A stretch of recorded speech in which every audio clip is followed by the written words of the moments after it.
above. The Most High God be the watchman of this nation. Ambazonia, land of freedom, you shall live in plenty, meeting our needs, and your children shall be like the stars above. The Most High God be the watchman of this nation.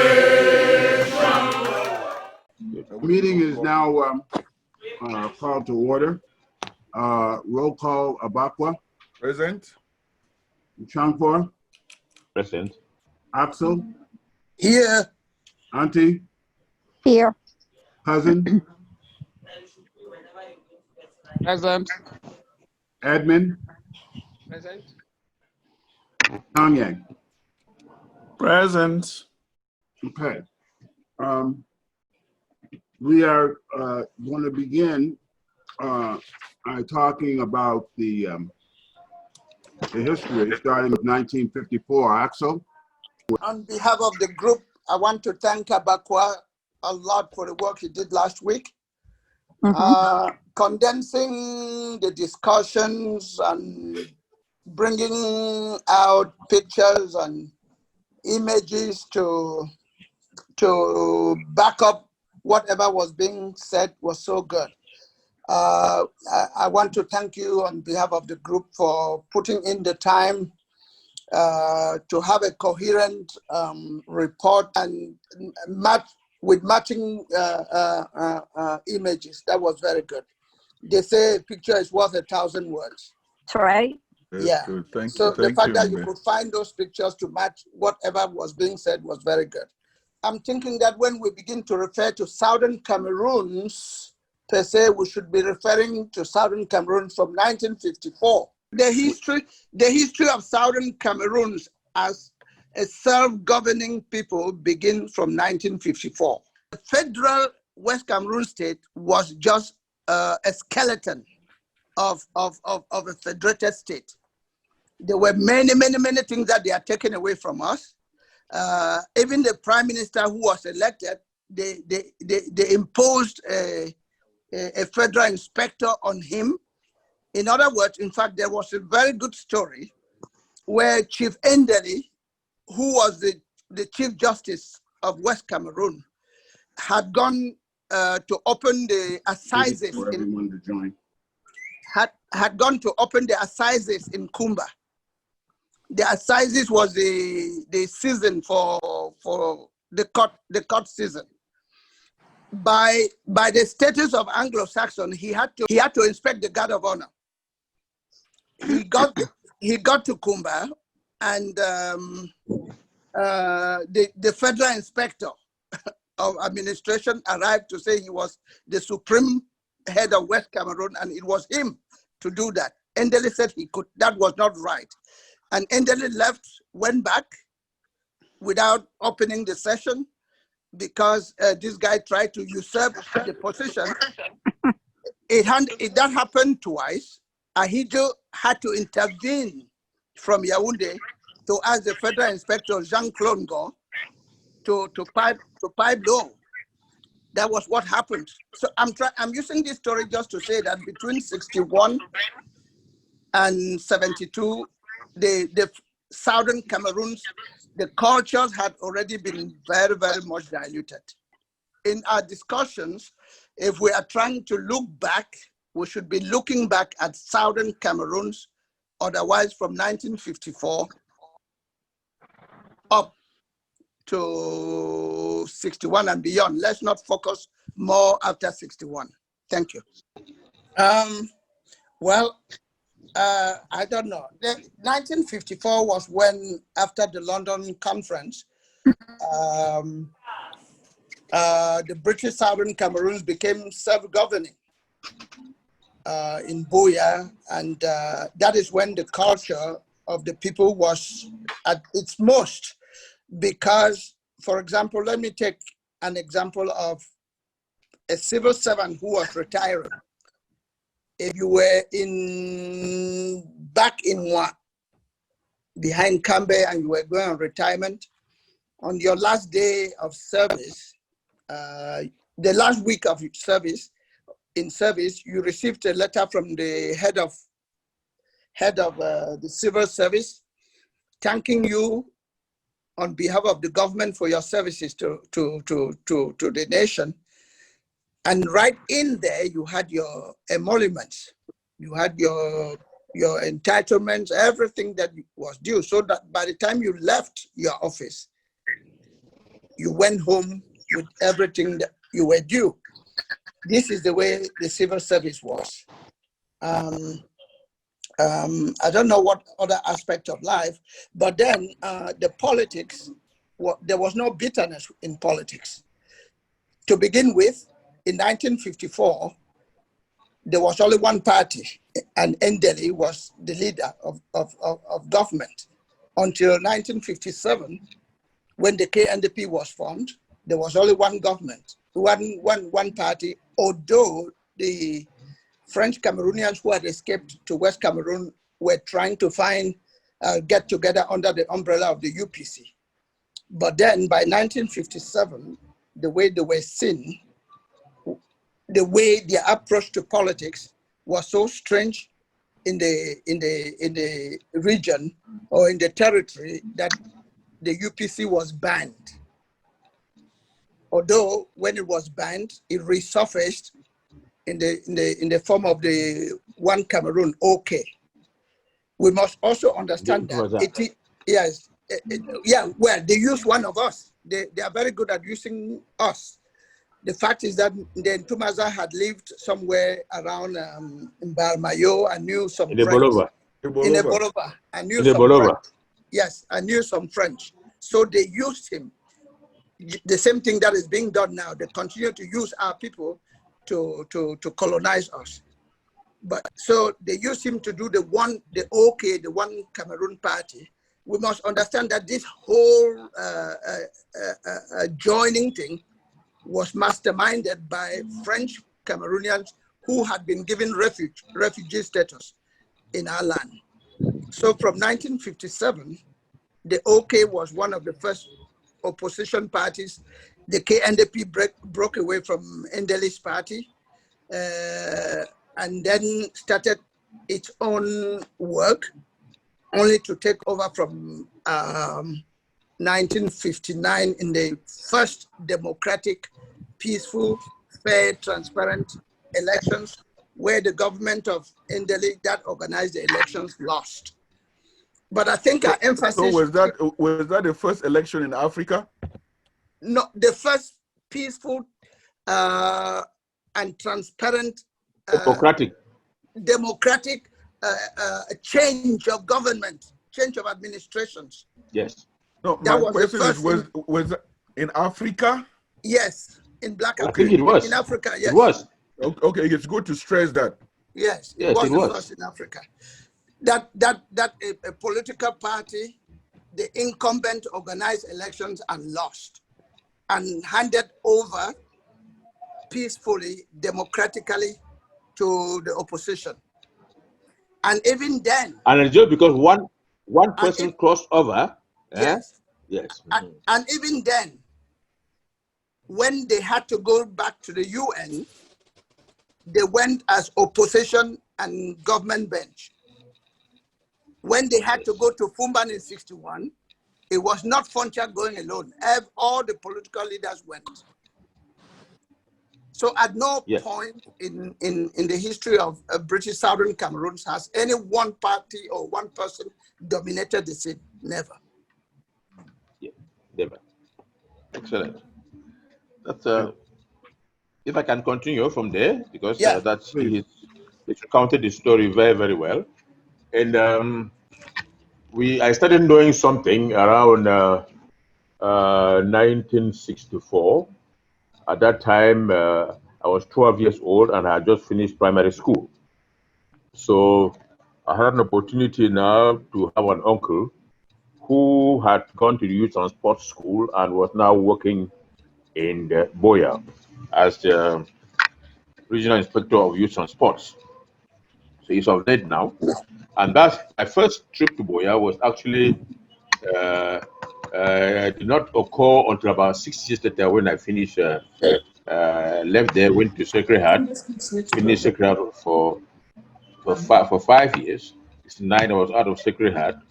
Then I worked in Bamenda with the Bamenda Urban Council. At that time, it was called the Area Council at the time. And my main job was basically an assistant to the fund. I was his bilingual translator at the council and also in his palace.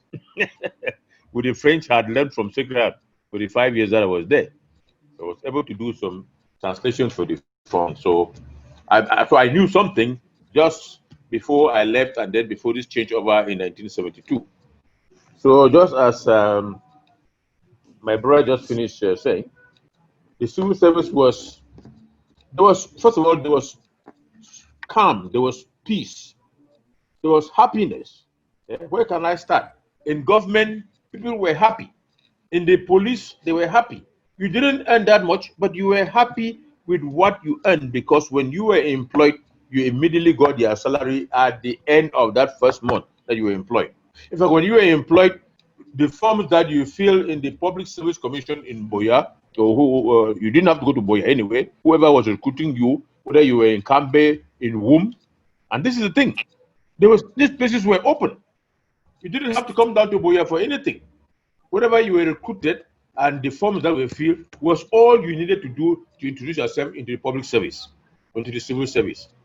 Everything else was now automatic. Your promotions, your incremental increments in salaries and all that type of stuff were all automatic. And like he said, when you retire, all your entitlements were paid. So people enjoyed going to work. They really enjoyed going to work. If it's on the social side, we didn't have that much, but you know the life in Kumba, the life in Victoria, the life in Bamenda was unbelievable. People were very, very happy. They were not that rich, but very, very humble.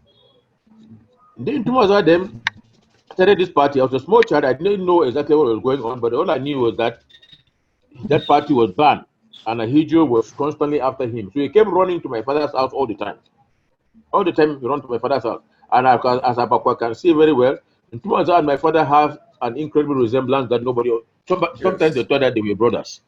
So my father was a victim many times, but when they found out that he was just a school teacher, a college school teacher for that matter, and they didn't bother him, but they still kept suspecting that they were friends. I remember at one time, and Tumaza came, and in less than an hour, there was some commotion, and the man just disappeared. We knew that he was appearing and disappearing. That was the story. Yes. Until I remember he had his Land Rover until he escaped from the country through Womb, precisely. That's how he went to Nigeria. He escaped through Womb and took off with some drivers and some entourage to Nigeria, and that was all until he came back a long time. I mean, after a very, very long time. So, in terms of this violence, yes, if we knew any violence, it was just the Francophones because they had been living in violence. There was this struggle. The freedom fighters did not like to be dominated by France. They did not like the type of independence that France was proposing. They did not want France to be part of any arrangement in their independence. So the Maquisards, as they were called, constituting mostly of Bamilekes and Bassas, they had the brunt of it, were used to all this violence. They were escaped to Tombel. People will see heads of people being killed and hung on the road, all along from Bafoussam down to Douala. That tragic today. I remember as a small child, then we were going to Boya, and people were saying, see a head, and we saw people's heads that had been killed. So they knew all this violence because Ahijo was extremely violent and never wanted any opposition. But for us, our self-governance was so good, it was so democratic. And in fact, the nostalgia, when you think about it, you just wonder what really went wrong. How could people be hoodwinked to believing that you will give up your institutions and become one? Becoming one was one thing else, but giving up your institutions that made you autonomous is what I could not understand. I remember Power Camp very well. I remember Yoke. I remember the Yoke Falls where we were tapping our electricity from. I remember our engineers. Let me start from the rest. These were all seasoned engineers trained in Britain. at least with bachelor's degrees. I remember CDC, with all our engineers trained at the level of Bachelor of Science degrees in engineering, very powerful degrees. I remember people who started Cas Bambili, Mr. K. Donatus, and the rest were all people returning from both Britain and America with first degrees only. And you admire them in the civil service. They were well groomed. They carried themselves with so much dignity. But all these issues of corruption, we did not know all that. We just did not know all that. So it's just a damn shame that this is happening. Now, to think that we have started a fight to restore all this that was lost, and like I said earlier on, it did not take long to educate even the small child in Ambazonia about why we are fighting for 2016. It did not take long. It took a very short time. Now, suddenly now, things are happening, and then somebody wants you to believe that we are doing these things. It's not true. We can't be doing these things. There is no Ambazonian, there is no fighter who will kill another Ambazonian.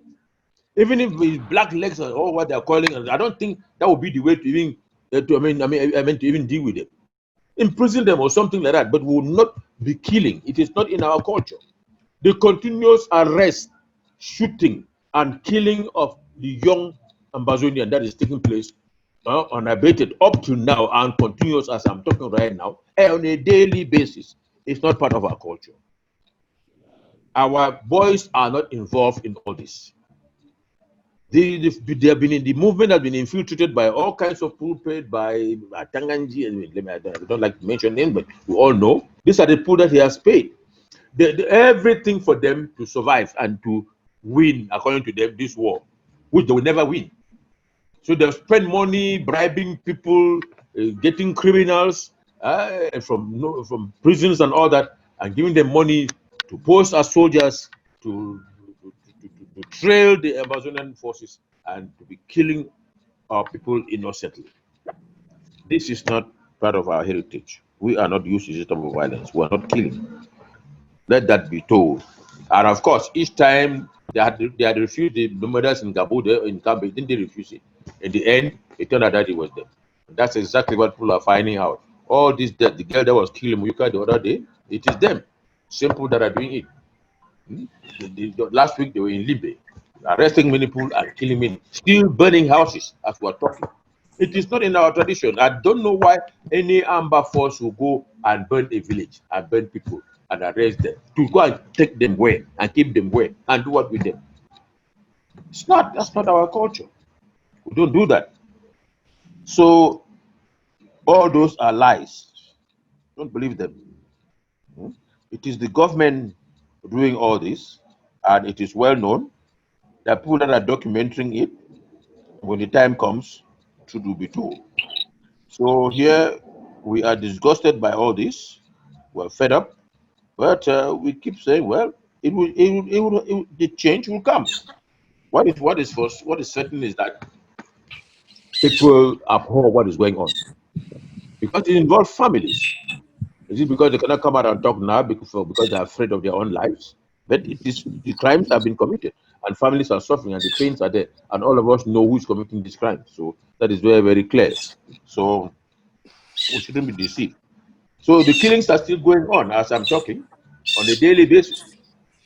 So the latest information we hear is that that the UN now, the Americans, the British, the Russians, and all whatnot are now at the level of the Security Council or the UN now beginning to see the need for actually involving themselves to bring an end to all this. If that is true, fine. That would have happened anyway. But as it's happening sooner or later, we welcome that. So that is it on ground zero. So people are fed up, people are angry, and, but people know exactly where the problem lies and who's causing the problems. Thank you. Thank you very much, Axel and Thankful for that background. I think today what we are doing, we are correcting and writing our own history. And our audience, we believe that our audience will really treasure this moment because you hear from people who are speaking from personal experience and relating to stories that they were there and saw it happen. So I would also like us to examine the period from 1961 to 1972 about the federal state, and then from 1972 to 1975, and 1975 to 1982, the unitary state. 1984, with the changing of the name back to La République, and also in 2017, the restoration of the British Southern Cameroon, now the Republic of Ambazonia. It's good. I hope that we have enough. We have a full house today, and let us try to limit our discussion so that we give each and everyone an opportunity to say something. We are spread all over the world, from Europe to ground zero to America and everywhere. So this is a rich opportunity for our audience to listen.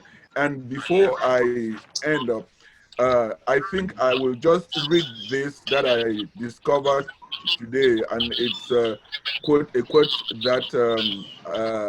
Professor Tamentom mentioned in one of his writings, that it happened in 1959. He said, at the 13th session of the UNO held on the 25th of February 1959, President Ahidjo of French Cameroon said, and I will quote, "I should not like the firmness and clarity of our stand to be interpreted as a desire for integration on my part, which would sound the death nail to the hopes of our brothers in the zone under British administration. We do not wish to bring the weight of our population to bear on our British brothers. We are not annexationists.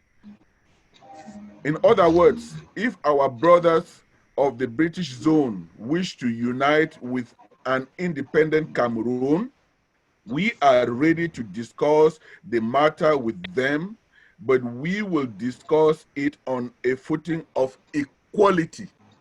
So I would like our honest panel now to maybe put that statement in perspective, that statement that Ahidjo made in 1959.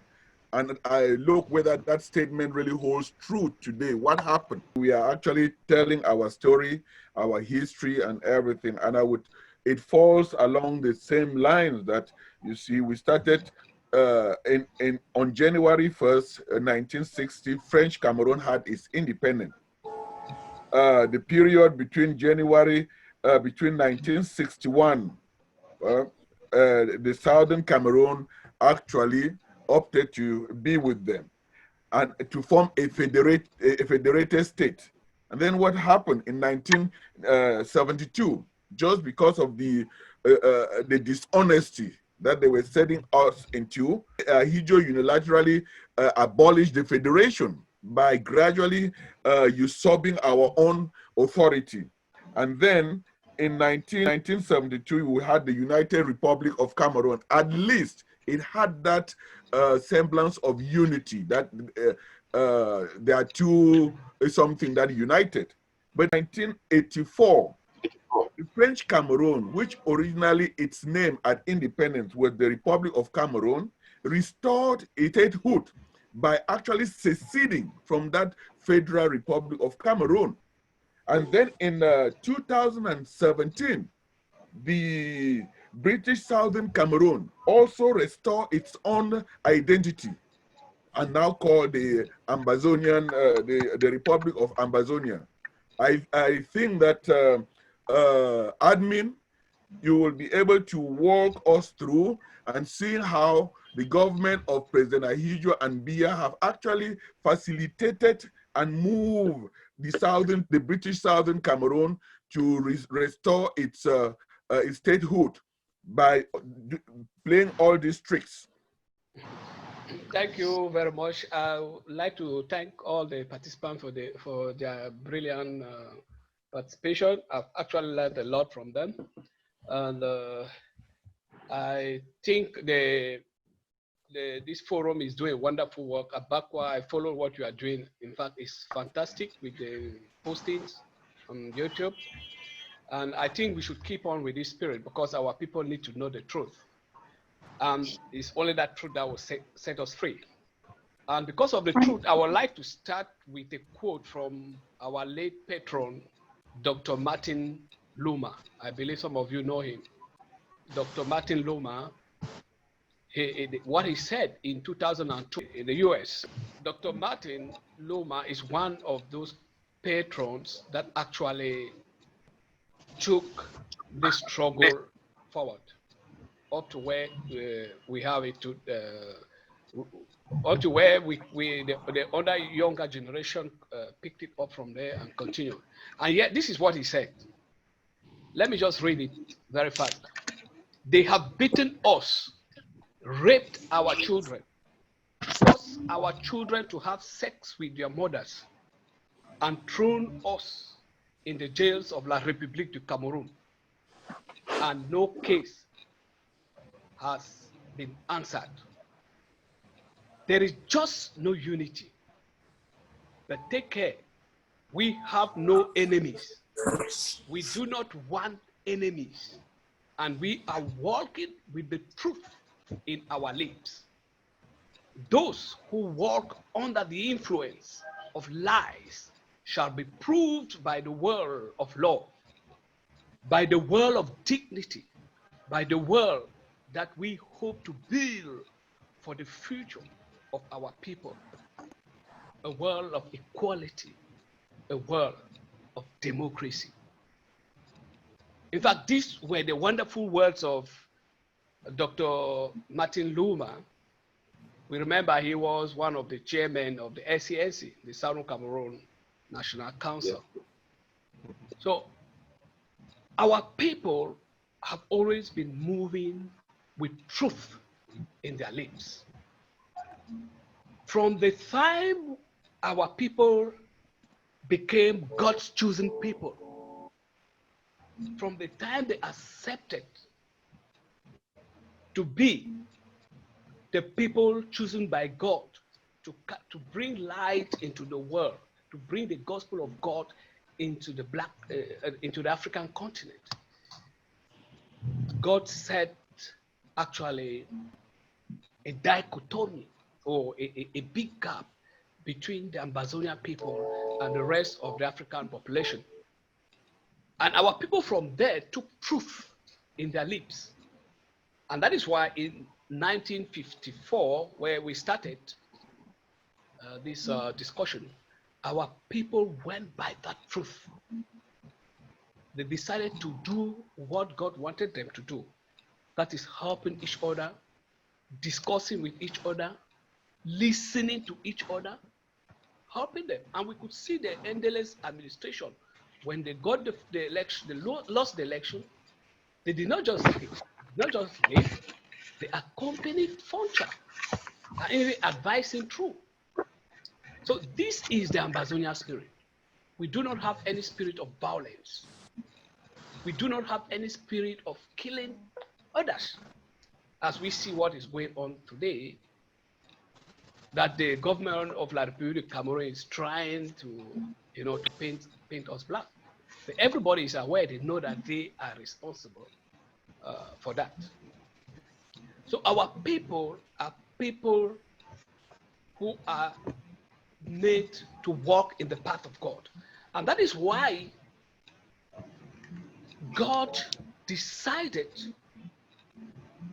to actually use our own enemies to bring us back into the light. God actually decided to use the very people who decided to annex us to liberate us, just like he did in the days of Pharaoh. God used the Pharaoh to liberate the children of Israel. And now, just as Abakwa has said, how did these guys do this? How did God pass through them in order to liberate us? Is what we'll be looking, as Abakwa said, from 1961 up to 2017. And I would just like to throw some few lights. It's history that some of you know already, but because of our viewers around the world who might be doubting that, but what are the, how did God do that? How could he use our own enemies to free Ambazonia? You see, our people went into this association. I call it association because that is what we voted for. If you look at the UN, the plebiscite, we voted to associate. It was not even to form a federation. A federation is just a camouflage. A federation is what the French decided to term our association. Instead of saying association, they decided to say federation. And now, when we look carefully, when the United Nations decided that countries should have that should be granted total independence, the French quickly realized that they were losing grip. They were going to lose grip on their colonies. So what they decided was now to design a new pattern on how they would get grip of these countries. One, there were not two ways the French looked at. They looked at the area of independence and the area of sovereignty. For independence, they saw that it was very, very difficult for the French to stop independence. The way they saw to get the people was through grabbing their sovereignty. So now the De Gaulle administration had very brilliant juries and so on. So they had to draft laws, just as Cousin and others have said. Those laws were they were there to play the other European countries, the Americans, and the rest of the world. So that when the French are going for sovereignty, the world would not pay attention. But they knew that if they were fighting to stop independence, they would not. Because independence was actually in the hands of the United Nations. So what the French did actually was that they came to their colonies and told them that, you see, we are going to grant you independence. And you see, if you support, if you can give us your sovereignty, you sign this economic agreement, then we will hasten up your independence. You see, it was just lies. Because they knew that there was already a resolution that was put in place that all colonies should be decolonized. So even Article 76B of the UN Charter that was already put in place said no condition should be put in front of the independence of the people. Everybody should be free. So the French came to the poor Africans who knew nothing. They never even knew that there was anything like United Nations. The common mammy in the village knew nothing. So they came now, they were telling we are going to grant you that independence. But actually, were the French responsible for granting independence? The answer is no. They had nothing to do with granting independence. Likewise, Britain. But since the people saw them there, they convinced them because what the French and the British had was administrative authority, which means they were running the daily activities of those countries. So that when the population heard that, they told the population that they were going to grant it, the population believed. Because in their daily activities, it was the French they saw in the French Cameroon. And when you came to Ambazonia, the British were there. So when they were telling them, now look, we are the ones who grant you independence, they never knew that there was a body known like the United Nations. That is the sole body, and not any department, but the General Assembly was the only competent body to grant independence, which means not the Security Council, not the decolonization, blah, blah, blah, not even the Secretary General. So when these things happen, the French saw that, okay, the best thing is to go for this sovereignty. So they signed this economic agreement with these people. When they signed it, the UPC, they saw the trick. They saw the trick and refused to go by the French method.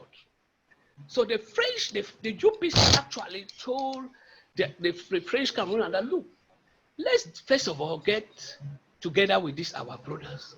Then we can now get independence together. And when we get independence together, then that will seal our fate together.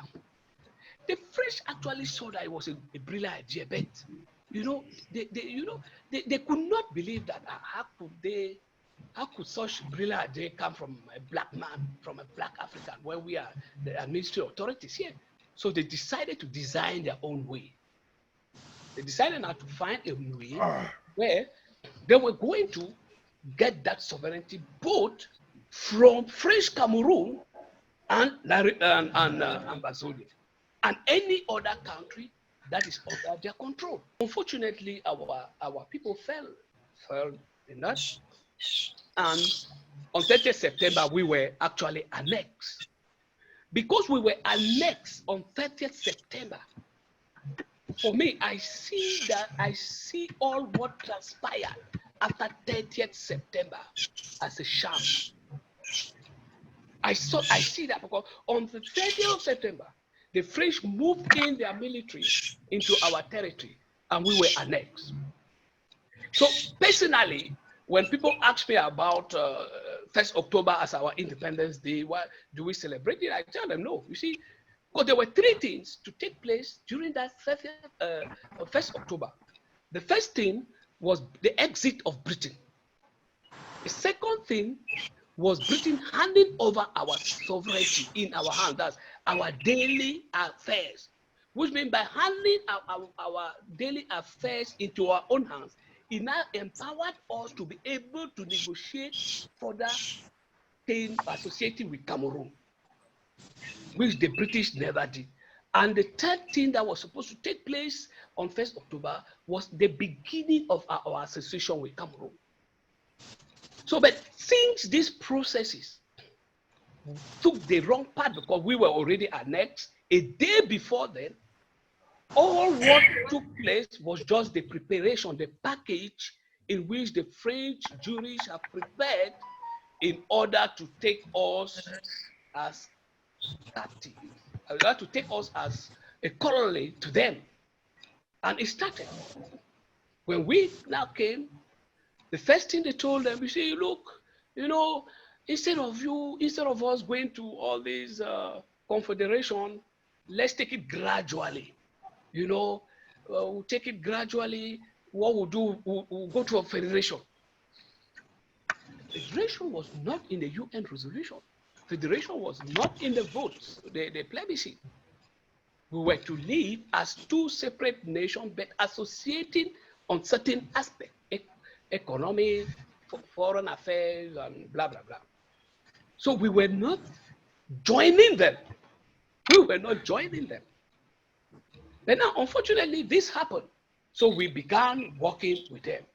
And when God saw the purity in the minds of our people, God saw through the faith, the zeal, the ambition our people had to build a perfect nation with our brothers, French Cameroonians. And when God saw through their minds, he saw that they were dubious people. They were people who came with bad faith. That was when now God decided to use them to take us away from that union. And in 1962, the French revealed their intention. A telegraph was sent to the French ambassador in Yaoundé, who now passed through radio, Goya, and other places, asking that they should accelerate the annexation of Ambazonia, but he termed it integration, just as the president did in the Paris peace.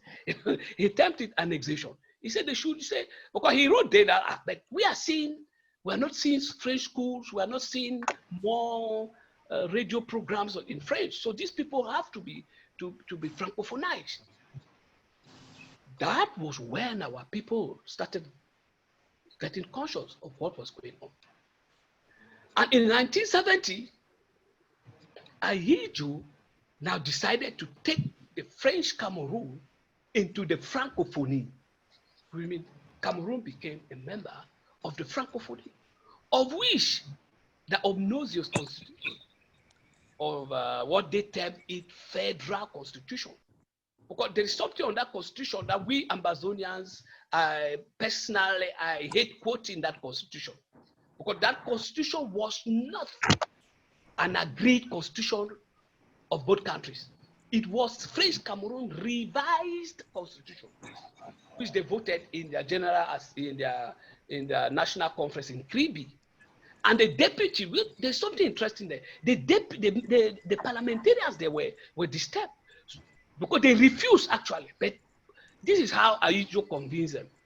He spoke in French, said, oh non, on va utiliser ça pour les amener, et puis on va revenir. He told them that we are going to use this to bring them in, and then we will go back to our constitution. That's what he said to the generals. So the parliamentarians now accepted, and they voted, and Cameroon revised and brought now to Fumban as a revised constitution, I mean as the federal constitution. But when you look at that constitution, it was signed only by Ayijo. So which means Ambazonia even we did not sign that constitution. Up to today we are talking about. If you look at that constitution, it's only, so it's French Cameroon constitution. So it is normal for the French Cameroon to abolish that constitution. Because I see Ambazonia intellectuals arguing that, you see Article 47 said that they cannot abolish this constitution and so. But who owns the constitution? French Cameroon. Who decides to abolish the constitution? French Cameroon. So what's your problem there? You see, so that I am not on that line of argument with them that, oh, you see, they could not abolish, that constitution could be abolished. And that is what Ayijo did, because they had put in place a plan to get us assimilated. So we came, the constitution was nothing but a sham, total sham. So we do not even need to quote it. We do not need it. So when Ayijo now decided to abolish it, that was stage one of abolishing that constitution. He now moved, because when you go to Article 5, he said, French Cameroon will neither be a member of the Francophonie, and the British Southern Cameroons will neither be a member of the Commonwealth. That's what that same constitution is stating. But stage one, Ayijo knew that it was their parliament who decided. So he decided to abolish it, to abolish the article. Cameroon was admitted in the Francophonie. We stayed quiet. They never took us to Commonwealth until 1995. So that was stage one. They argued, and our people stayed quiet. With a peaceful mind, our politicians argued, okay, let's see how far it will go. Maybe they will get to us. And they remembered what Mukete told them. That, look, you see, let's just join these people, you know, with our British way of doing things. When we get there, we are going to convince them. We are going to, he actually use the word, we are going to assimilate them, to make them look British. Those are the words of Mukete, because he was technical advisor to Foncha. So that's how he convinced some of our politicians. He actually said that those history, actually, they're hiding those things from our people. So that was stage one. That constitution was abolished. Cameroon was made 1970, became member of the Francophonie. So you see how the French started the dismantling of what they termed federation, of which we should understand here that there was no federation, but a gradual process, because that is what Ayijo himself said. So we will take it gradually. So now, the period where Foncha was still ruling that territory and Joa was not actually federation. They were just respecting the terms they had put in place, that, okay, we will take it gradually and then finally assimilate these people. So there was no federation as people are made to believe. And the next step was now in 1960s, before 1970, 1966, they had convinced the KNDP to bring all political parties under them. And Ayijo has also brought all the political parties under the UC, because the UC was the only political party. And together now, with the UC and the KNDP, they formed what was known as Union Camerounaise. That's Cameroon National Union. And Cameroon became a one-party system. We see how they were going gradually, moving towards that total assimilation of the Ambazonia, which means they removed us, they successfully now removed us from a democratic pluralism into a monolithic system, political system. So that they bring all of us now in, they start controlling our political system, they start controlling our lives, they restrict our way of thinking, our way of discussing, our way of listening to others. They direct it now to the one and most powerful voice, which was that of Ahidjo. Le président a dit que, that the president has said that under the high instruction of President Ahidjo. And that is the same scenario that follows with Paul Biya today. You hear all of them saying under the high instruction of the president. So it is a continuation of what actually took place. And there is something remarkable we have to know as well. There's this word of sovereignty. You see, what the French did was that they told Ahidjo and all the French politicians that, look, always sing in the minds of the people that you have sovereignty. So everywhere you find them go, you say, oh, Cameroon c'est un pays souverain. Cameroon c'est un pays souverain. Cameroon c'est sovereign state. Cameroon c'est sovereign state. It is to sink it in the subconscious mind of each citizen to know that they are sovereign, so that they should not rebel. Because they knew that if the people actually know that the sovereignty is not in their hands, they will rebel. So the administration has that duty every day. You hear Tanganji, oh, Cameroon is sovereign state. You cannot talk to Cameroon is sovereign state. So that it sinks in the minds of their people not to rebel. And this is how it went. And in 1972,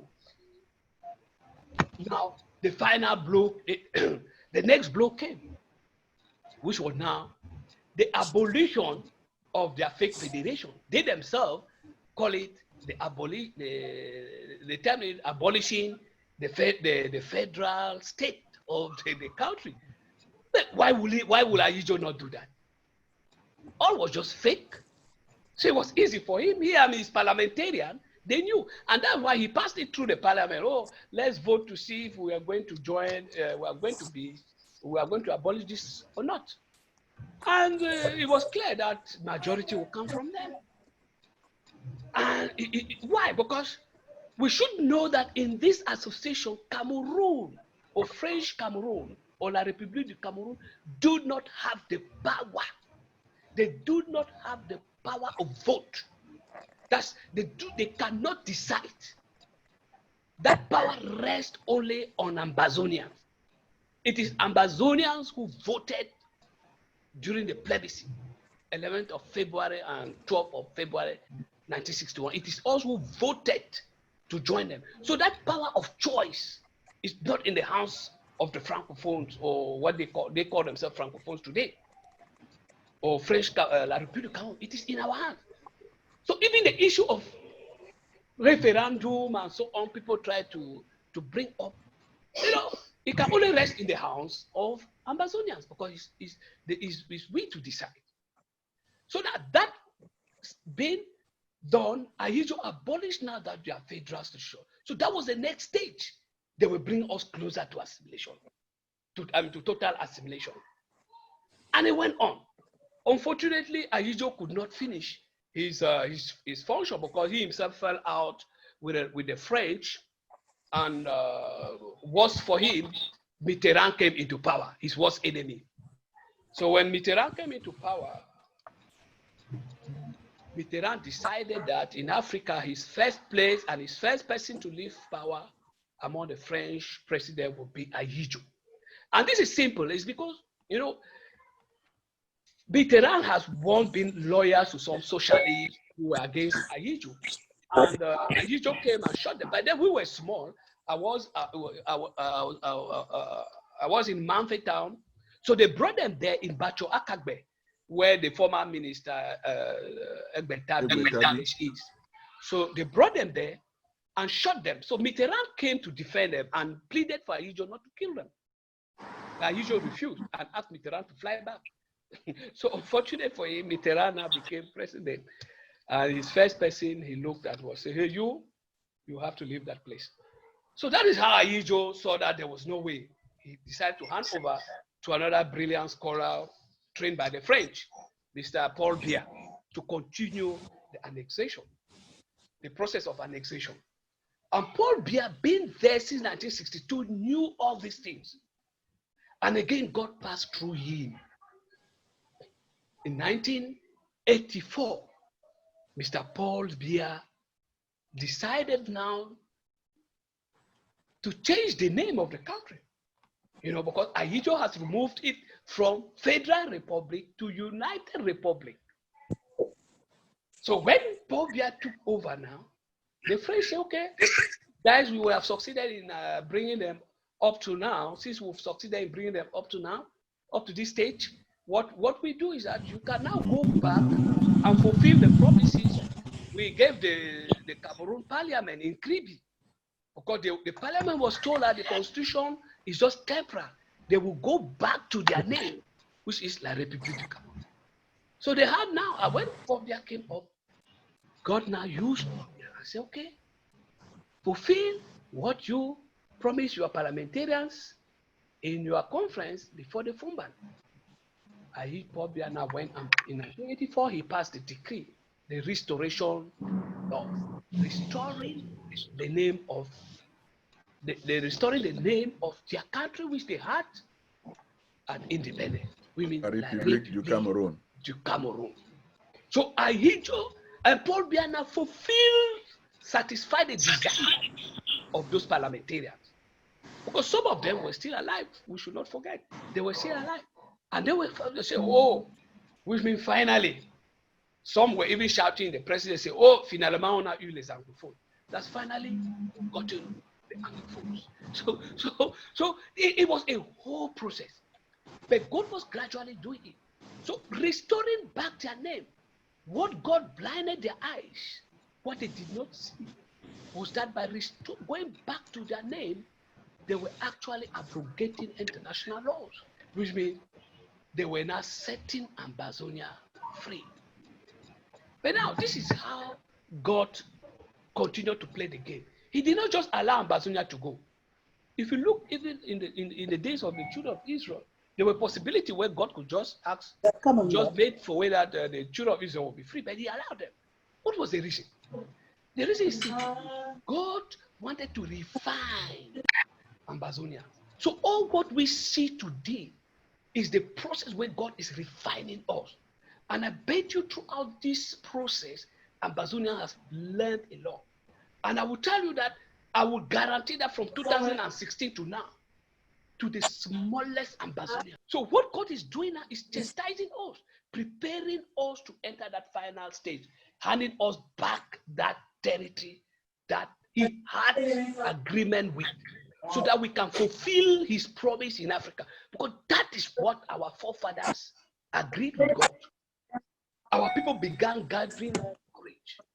The first political party was staged in 1984, 85. From there, our people, the Biya administration has now, since 1984, they have been helping our people to actually become conscious and to actually move us to where we are today.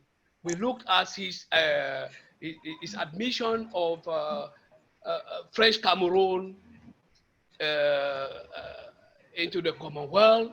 We saw his admission, his signing of the African Constitutive Act, Article 4B of the African Constitutive Act, which actually states that each African country must maintain their boundary at the boundary they had at independence.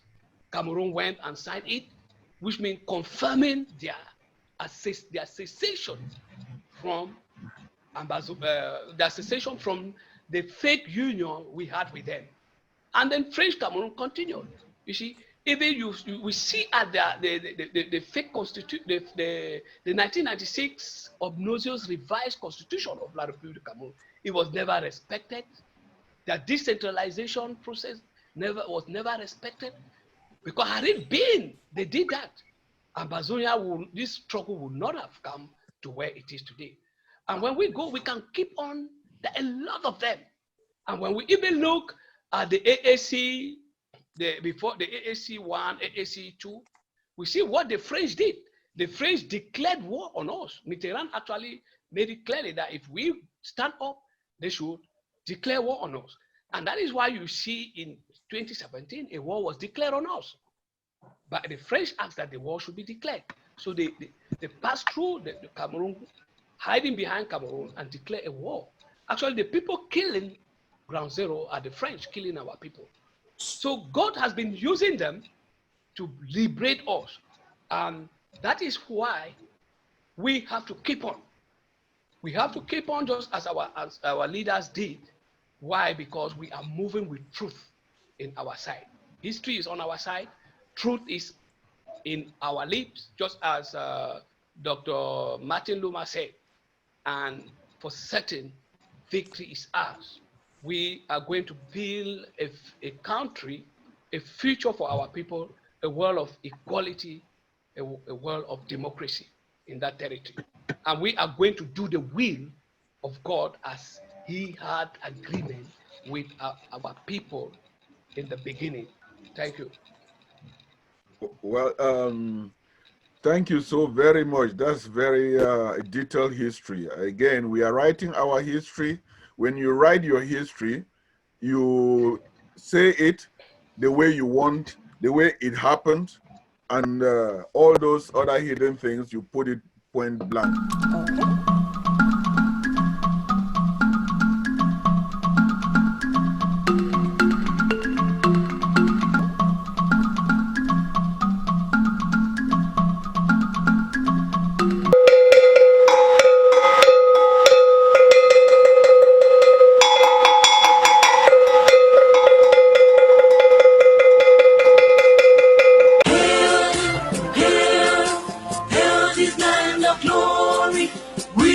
Ambazonia, special loyalty.